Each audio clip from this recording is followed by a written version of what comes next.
all here and say thanks for coming. I think we had a great program tonight. And I was just talking to Sean right now, and a lot of people don't realize, but fire, probably many of you do, but fire is a significant issue here on the Cape. So tonight with us is Sean Brown. He was raised here in Cotuit. He earned a Associates of Fire Science degree up at New Hampshire Tech, and that's where he spent 27 years in Concord with the New Hampshire, or the Concord Fire Department up in New Hampshire. He worked his way up through the ranks and eventually became the chief, the fire chief. And then in 2022, you relocated back down here to the Cape, left that position, and took over as our fire chief here in Cotuit. He also earned during this time a bachelor's of arts in organizational leadership from Columbia Southern, and he lives here in Cotuit with his wife Heather and their 2 children. And I don't know your name. I can tell you're one of them. Nora. Okay, hi there. And your son is? Ronan, and then he's at the gym tonight.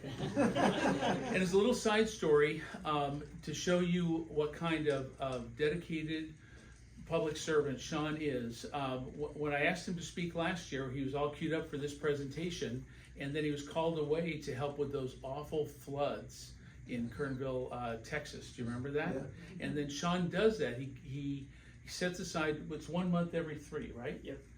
To be on call, and he's gone down to Surfside for that apartment collapse, and he goes around the country responding to other fire departments in need. I think that makes me feel really good that Cotuit can do that kind of thing and come to help others when they're in need, so that we can receive that when we need it. So with nothing further then, I'll turn things over to Sean. He's going to tell us about the history and then what's new. All right. Thank you very much for that introduction. Interestingly enough, today they sent more teams down to that same area. I was on a conference call today. There's more flooding in that Texas area, and we have 5 teams going down there right now to assist. And not my call month, and so history didn't repeat itself here. So. And then another last little tidbit about my history. I did go to the Cotuit Elementary School as we watch it go away. So yeah, so a little bit of history here in the village prior to leaving for New Hampshire. So, but at any rate, welcome. Thank you all for coming tonight, and we're going to talk a little bit about just over 100 years of history here of the Cotuit Fire District. And it's primarily focused around the fire station and the evolution of the fire station from where it began and where it's moved to now, and kind of where we see it going in the future. So it's just a really great story of how this community rallied around to address these issues as the needs grew. So what makes the fire service here unusual is how it came to be. It wasn't. It's not a town function here. It's a district, and same with the other villages here in town. It evolved with a lot of folks coming together and recognizing the need. There was one fire district that existed in Hyannis, and that came into existence I think around 1896. And then 2 really important dates that kind of really anchor this story is when in 1912 a group of folks got together to create the Cotuit Chemical Company #1, and then another big date is 1926 when the Cotuit Fire District actually incorporated and became an actual authority, part of the village. We protect about 5 square miles, and we run out of the one fire station that's located on High Street. And our motto is few serving many, and we're one of the smaller organizations on the Cape, but we do provide a lot of great services to the community, and it's really neat to be part of something like that has this type of connection to our village. So as mentioned, the story starts back in 1912. More than a decade before a lot of the other fire districts even existed, and the group of volunteers organized the Cotuit Chemical Company #1. The big challenge for them was limited equipment. The first apparatus was a hand-drawn chemical wagon, and that's an actual picture of it right there. and 12 iron pails. So if you go through the records, that was 12 iron pails and a hand-drawn wagon that was pulled by the group of volunteers, and I think there were around 14 members of the organization back then. And so one of the really neat things about Cotuit is you think about how small our village is, but we really set the stage for innovation in the Cape Cod Fire Service. In 1916, the company made that big leap and put us really in the history books of the Cape Cod Fire Service when they acquired a Ford Model T chemical engine. So the chemical company and the chemical engine, the reason they call it that is because the way that the water was pressurized. So they had tanks full of water and they dropped tablets in there that had a chemical reaction that built up pressure in the tanks, and that's how it expelled the water through the hoses. So it wasn't the traditional pumpers that you think of, whether they're the steam from way back when or the modern day pumpers. It was actually a chemical reaction that created the pressure in these tanks and then expelled the water. So that's why you hear these referred to as chemical companies or chemical engine. So we know that this was the first motorized fire apparatus on Cape Cod. It carried two 25-gallon chemical tanks, so those are 2 water tanks, and then it's still on display up at the Historical Society Museum. Everybody's probably seen it, and if not, please take an opportunity to go up and check it out. But you'll see on there the sleeves that carry the chemical tablets that dropped into the water tank and pressurized that water and moved it out. It takes a lot of upkeep. There's a lot of brass on there, and we work to make sure that stays in tip-top shape and on display. Like I said, it carries the 2 25-gallon chemical tanks, a ladder, and some hand tools. And this was housed in the first small station on Main Street near School Street. So right out here, roughly, is where the first chemical engine was kept.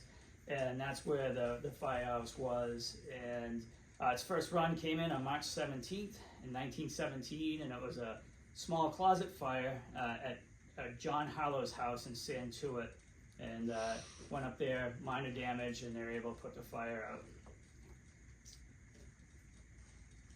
So a string of fires really challenged the village. So as you can see, in 1924, a fire tore through the center of the village, and at the time they referred to it as a business district, and you can still see some pictures in various history books of Cotuit and down at the museum where this section of Main Street was actually much more built up and it's really neat to see how different it was way back then. So in 1924, a fire tore through the center of the village. In 25, the Cotuit House, the landmark village hotel, burned to the ground, and in 1926, fire heavily damaged one of the estates out on Bluff Point. So there's 3 devastating years for the village, and then by 1925, the fire company started to look at a committee to find a lasting solution, and that is when they worked towards incorporating into the Cotuit Fire District in 1926. And then the district continued to evolve with the water district over time, and I don't have all the dates on all of the water district. So Cotuit was a little bit of history on the formation of the district. So it took an act of the state legislature to enabling legislation, and it was one final approval on May 8th, 1926, and it took drawing the district along the lines of Precinct 7 here in the district, in the town of Barnstable. And it gave the authority and the power to buy equipment, provide hydrants of water, and raise money through taxes. Then the events moved fast, and then a petition on June 1st of that year, and the first district meeting at Freedom Hall was on June 18th. Interestingly, the records show only 28 voters turned out, so which is So we certainly have more on district meeting now, but sometimes it doesn't seem like that much more on voting day. Sometimes when we go to the polls, but it was 28 folks. All right. So talk a little bit about the history and locations of the firehouse. So the village's first firehouse you see was, we call it kind of humble beginnings, and again, that's an actual picture of the firehouse for Chemical Company number 1. And Chemical Company 1 existed here from 1912 to 1926, and it was part of the hardware store that was Ben Sears hardware store stood right here in the village, and they rented space from Ben Sears. Then 1926, it became part of the actual fire district, and so from 26 to 35, they stayed right out here in that building that you see here on the screen.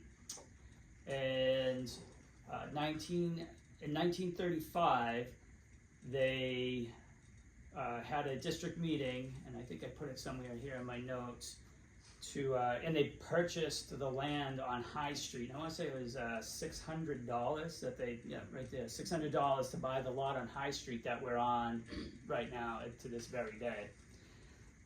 And they had also requested to build a fire station there, but what they ended up doing was moving that building that was here in the village center up to High Street. So the building that you're looking at there moved up to High Street and sat up on High Street. And Benny will fact check me on some of these things too. So, but and a little side note, that firehouse that you see here is actually somebody's home on Shell Lane now. Somebody moved it from High Street to Shell Lane, and it actually still exists up there, that structure that you're looking at. So in 1938, they built the firehouse that you'll see now. On the next slide, 1938, they built the firehouse, and that was built using reclaimed materials from the Elizabeth Lowell School that they took down where Kettleers Field is in Lowell Park. So when they disassembled the school that stood there, they moved the pieces and parts up to High Street and constructed that fire station that was still in. Then 1991, they did some additions and renovations to the back, increased the meeting and living space as the needs of the village changed, and we needed to have day staffing, and then eventually they had 24-hour staffing. And I don't know when they added on the ambulance bay, Benny. I couldn't find that anywhere. 1960. 1960, they added on the ambulance bay. So when you look at the front of the fire station, and we'll jump ahead. So this is the 1938, the permanent fire station that's on High Street, and then sometime in the 60s they added on. If you look at it now, to the left of these two bays, they added on another bay. I believe it was for the ambulance. And No, it was for the engine. for the engine? Okay. So around 1955, again, as we changed to meet the needs of the village, the fire department purchased their first ambulance and started delivering ambulance and EMS service to the village here with out of the fire station, and with between the needs of the fire apparatus and the ambulances, that additional little bay was added on. So 1929, as I mentioned, the High Street property was purchased. The fire station moved from Main Street to High Street. The first article to build a fire station was voted down in 1935. But interestingly enough, at that same meeting, the village voted to take ownership of Freedom Hall. And that's when the village took control. I don't know who owned Freedom Hall before that. But, and then in 1937, the approval was given to start to build the permanent fire station that you see now on High Street. And as mentioned, that was That was done with WPA workers. Yes, I did read about that. So, so that was it was a WPA project, and which is kind of interesting. And I don't know if they're local folks, if they brought them in from other parts of the country for that, or but that was one of those big employment efforts. So, and so again, in 1937, station's approved, and that building is, if you look at the firehouse now, you can see those two front top windows and those two apparatus bays. And really what drove the conversation about this fire station in 35 to 37 was that the apparatus was growing and it couldn't fit inside the chemical company building that is now up on Shell Lane.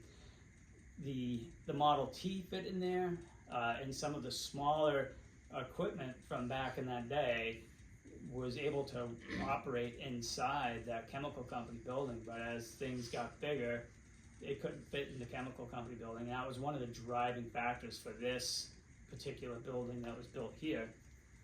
And we'll talk a little bit more in a moment. It's one of the things that's driving the need, or drove the need, for the construction project that we have underway right now. So a little timeline to just kind of look back at the arc of how the fire department came from a 1912 volunteer chemical company with a hand-drawn wagon, really innovators with motorized fire apparatus, and the development of the fire district in 26, the 38 we moved up to we built the fire station on High Street. 91 we had some renovations, and then in 2015 the discussions started about growth of the existing fire station. So the discussion leading up to the approval of what you're seeing now going on started over a decade ago, and that is when the district purchased the adjacent lot at 56 High Street, where that building that was demolished last year stood, and so there's a lot of talk about what to do with that. A lot of it predates my time here in the village as the fire chief, and then there was discussions about possibly the school, and there are various plans drawn up for what something could look like at the school. There are various plans on what something could look like on High Street using the existing footprint. And so ultimately, as we all know, a couple of years ago, we voted to stay right there at 64 and 56 High Street, combine the lots, and build to the needs of the district. So, and then 2026, you see what we have going on right now.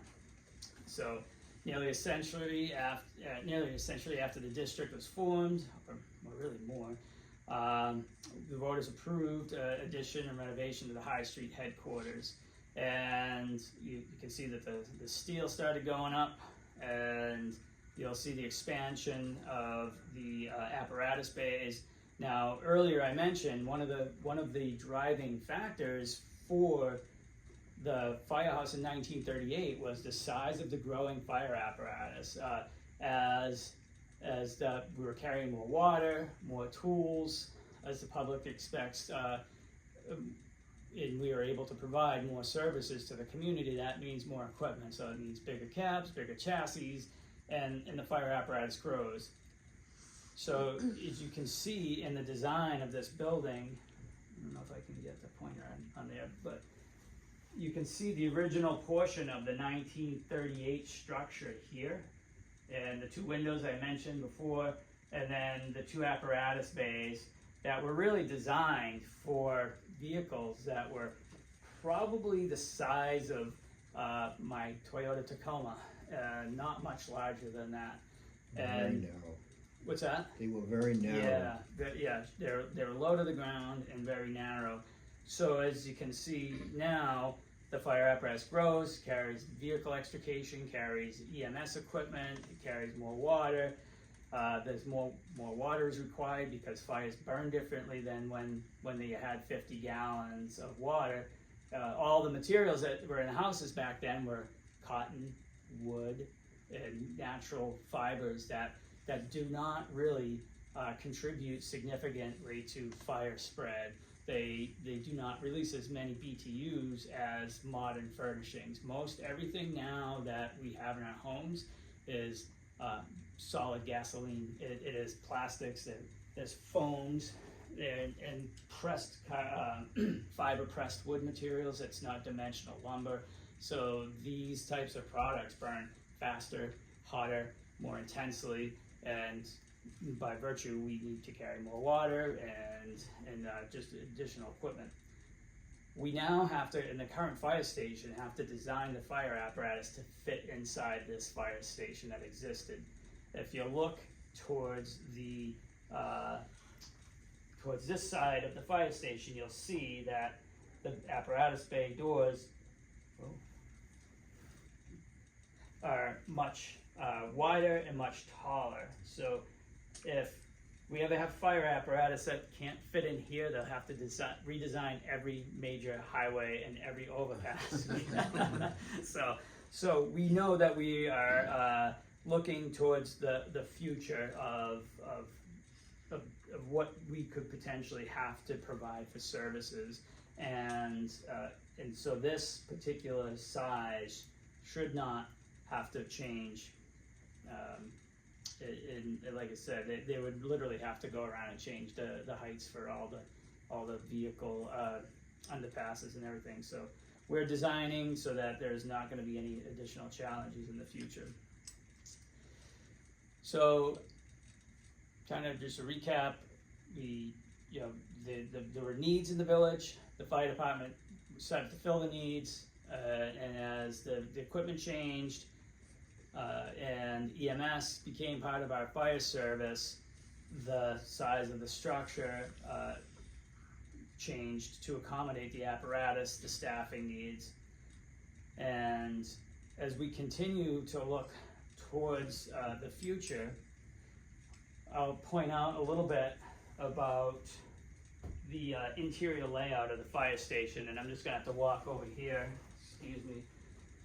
So we'll have the living quarters over here for the operational area, but some of the features of this fire station, as we continue to look at ways to better serve the community, is that right now there's not any, not even with the fire service, there's not a location for our treasurer, our clerk, or anybody to work.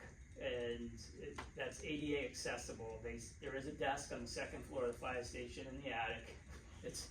And one of the employees will work up there occasionally. But this will allow public access to the clerk and the treasurer. Right now, if you come in for blood pressure checks or you're having a medical issue, which happens a handful of times a month, you start getting treated right there in the lobby. For any of you that have come into the fire station to the front door, so you sit down and it's right in the public view, not really great. So we'll have a triage area that we can bring folks into to get them out of the public view and start care and assessment. And one of the other opportunities that we have with this area is we've been in communication with the public health, with VNA, with Barnstable Council on Aging, to offer this space for services here for vaccination clinics and other types of outreach for folks to be able to access certain types of resources in the privacy of this area without having to necessarily go into Hyannis or into Falmouth for some of these opportunities. So it's certainly not going to be a doctor's office, but there are certain activities that we're going to be able to host and provide that space for everybody to get service. We'll have a better, more up-to-date training area, and this is certainly for our folks to train in. However, as we talk about community risk reduction, I think a lot of people are familiar with the efforts of fire prevention to reduce the amount of fires. We do a lot with, some of you may be familiar with the Community Reassurance Program. I don't know if anybody's familiar with the, so we have a program. One of the programs that we offer is a service where our folks will come out, do a home safety check, look at your smoke detectors, carbon monoxide detectors, slip, trip, falls, install a lockbox on your house, and then there's a call-in program where you call in every day at 1 o'clock. If we don't hear from you, we try calling you. If you don't answer your phone, somebody goes out to your house and looks around, make sure you're okay, and then if you don't come to the door, they're going to use the lockbox, get your key out, and go in and make sure you're not falling down somewhere in your house. And we've had several instances of where we've helped people that have been in situations where they were not able to actually get to their phone. And I talk often about the time that we had the gentleman who actually suffered a stroke, and he didn't call in, and we went to check on him, and he was in fact having a stroke, and would have certainly not made it had he not been part of the program. And we transported him to the hospital, and he was eventually released back to home. And so similar to fire prevention, we are looking to prevent injuries.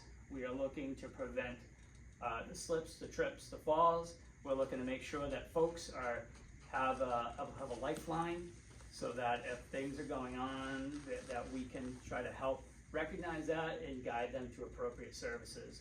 So we talked about how things continue to change, and the firehouse adapts to the needs of the village. And this is one of the ways that, or several of the ways that that we are adapting to the needs of the village.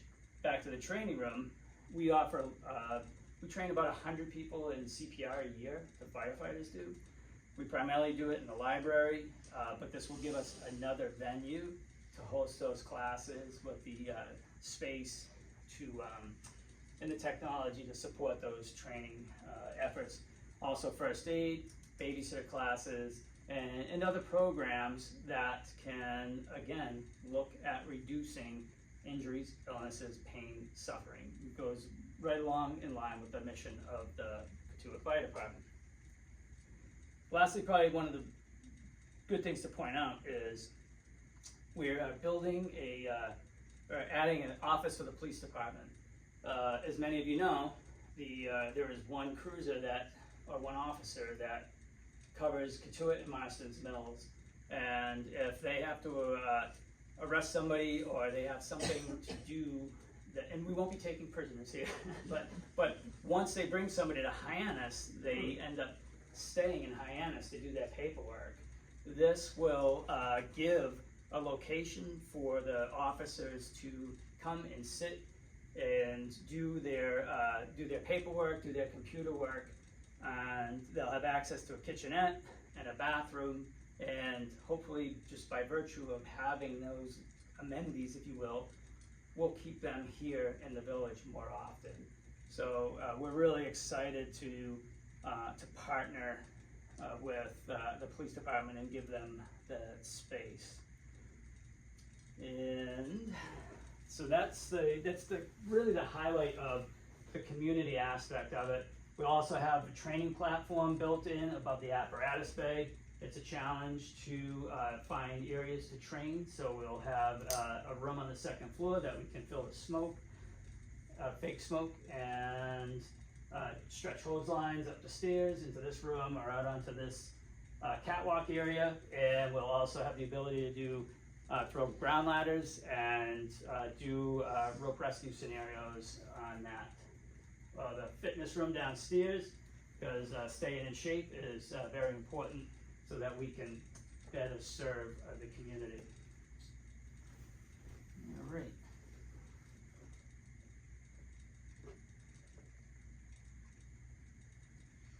And let's see if I can get this to play. Just a little video clip I put together here. This is from 1947, I think. Just so you can see the size of the apparatus rolling out. Then you can see the size of the apparatus now. Yeah, and then that's one of the renderings of the firehouse.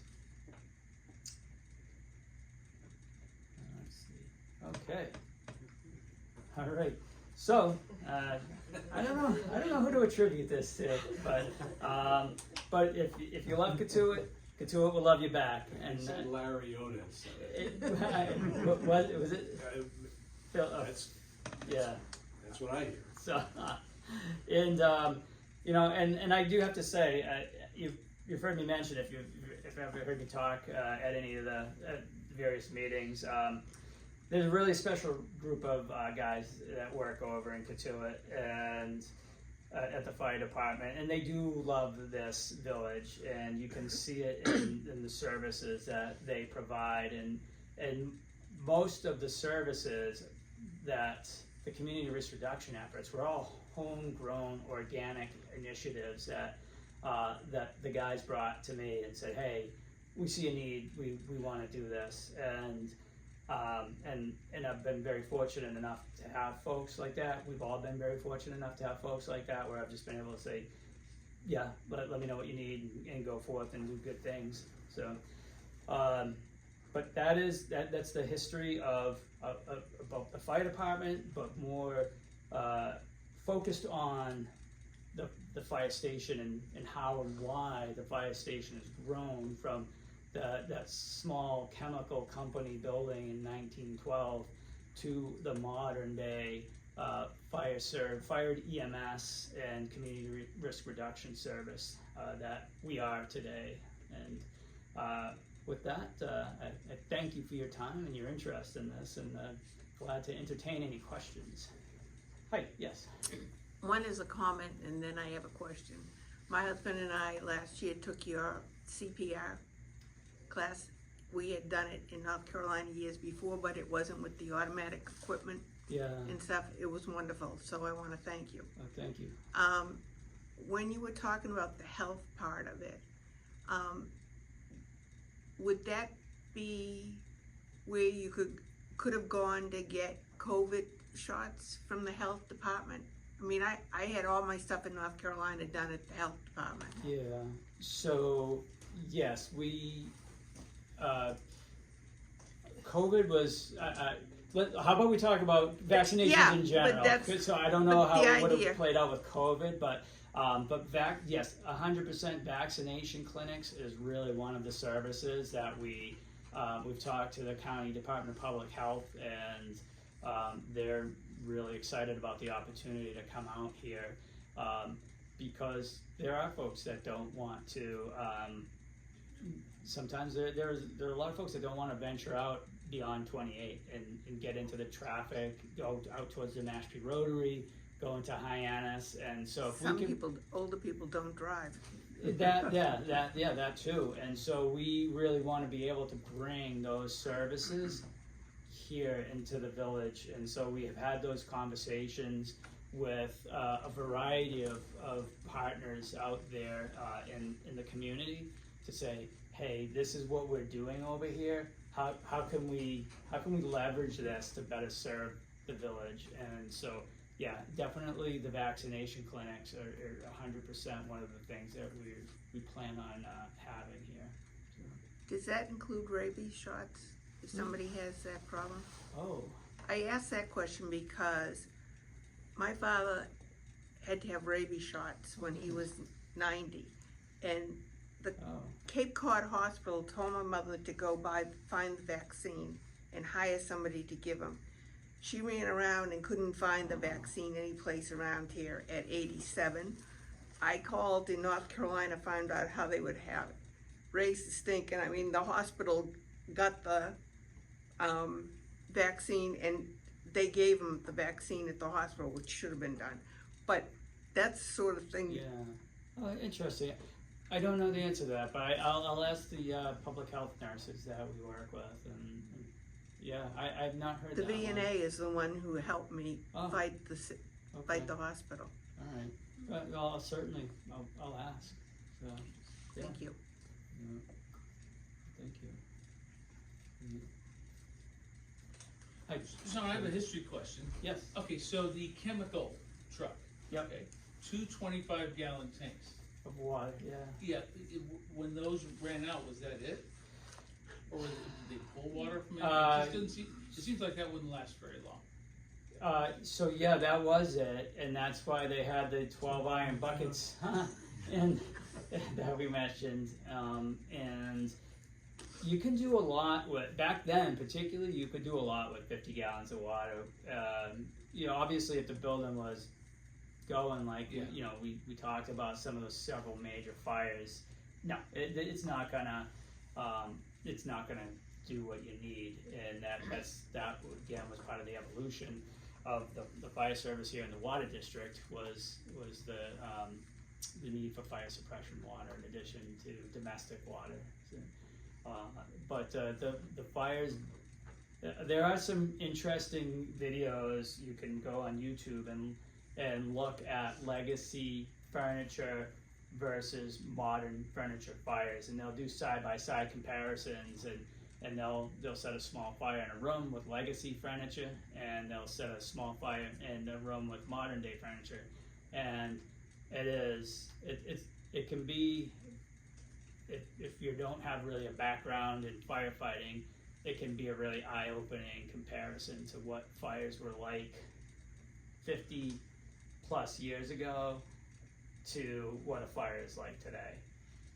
It's very, very impressive to watch that.